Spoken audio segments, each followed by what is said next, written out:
زکوٰۃ کا نصاب کیا ہے؟ 7.5 تولے سونا یا 52.5 تولے چاندی، یا ان میں سے جس کی قیمت کم ہو اس مقدار کی رقم، اس پہ 1 سال گزر جائے تو زکوٰۃ واجب ہو جائے گی۔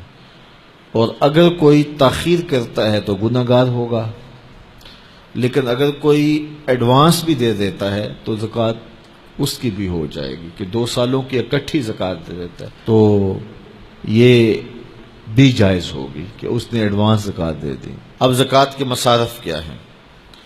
زکوٰۃ کے مصارف جو ہیں وہ 8 ہیں۔ فقیر کو زکوٰۃ دی جائے گی۔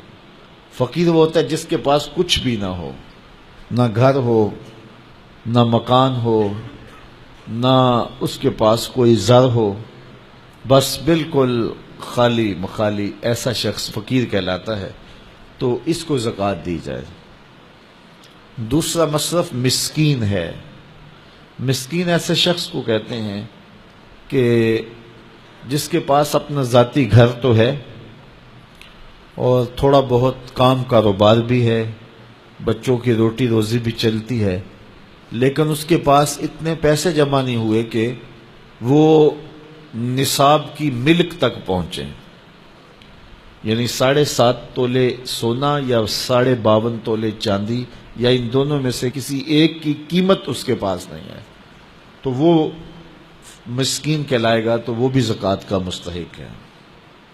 تیسرا رقاب، یعنی غلام کو آزاد کرنے کے لیے اس کو زکوٰۃ دی جا سکتی ہے، تاکہ وہ اپنی قیمت دے کر کے اپنے آقا سے اپنی جان چھڑا لے۔ اور چوتھا غارم۔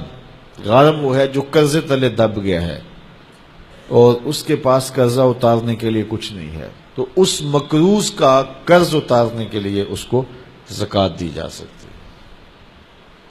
5واں شخص فی سبیل اللہ۔ فی سبیل اللہ وہ شخص ہے کہ جو اللہ کی راہ میں نکلا ہوا ہے، جو مدارس دینیہ کے طلبہ ہیں وہ بھی زمرے میں آتے ہیں، ان کو زکوٰۃ دی جا سکتی ہے۔ اور 6واں شخص ابن السبیل، مسافر۔ مسافر کو زکوٰۃ دی جا سکتی ہے، اگرچہ وہ مالدار ہے لیکن جب وہ سفر میں آیا تو اس کے پاس کچھ نہیں ہے، تو اب وہ ضرورت مند ہو گیا، مال تو اس کے علاقے میں ہے، تو اب اس کو زکوٰۃ سے آپ مدد کر سکتے ہیں۔ اور 7واں مصرف عامل، جو حکومت کی طرف سے زکوٰۃ اکٹھی کرنے پہ مامور ہو، تو باقاعدہ اس کی تنخواہ بھی زکوٰۃ کی رقم سے دی جائے گی۔ 8واں مصرف زکوٰۃ کا وہ لوگ ہیں جن کے بارے میں یہ گمان ہو کہ وہ اسلام لے آئیں گے، تو ان کی دل جوئی کر کے ان کو زکوٰۃ کی رقم بھی دے سکتے ہیں تاکہ وہ اسلام میں داخل ہو جائیں، لیکن اب اسلام غالب ہو گیا تو اس کی ضرورت نہیں رہی۔ اللہ اکبر۔ تو یہ 40واں حصہ ہے زکوٰۃ کا، یعنی 100 میں سے 2.5 روپے راہ خدا میں۔ ان مصارف میں سب کو بانٹ کر بھی دیے جا سکتے ہیں، کسی ایک مصرف کو بھی دیے جا سکتے ہیں۔ حضرت شیخ احمد مجدد الف ثانی علیہ رحمہ مکتوبات میں لکھتے ہیں، جب دین کا انہدام ہو رہا ہو، جب دین کی قدریں پامال ہو رہی ہوں، تو اس زمانے میں راہ دین میں ایک دانگ خرچ کرنا، ایک پائی خرچ کرنا، دیگر مدات میں لاکھوں روپے خرچ کرنے سے افضل ہے۔ میرے حضور نے فرمایا، میں قسم اٹھا کے، رب کی قسم اٹھا کے میں کہتا ہوں، ایک تو میرا کہنا کافی ہے، پھر میں محمد رب کی قسم اٹھاؤں تو پھر کتنی بڑی بات ہوگی۔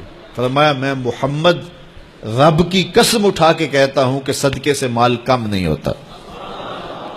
تمہارا اکاؤنٹنٹ کہتا ہے کہ اتنے کم ہو گئے، تمہارا کیلکولیٹر حساب دیتا ہے کہ اتنے کم ہو گئے، لیکن تمہارا رسول کہتا ہے قسم ہے نہیں کم ہوں گے۔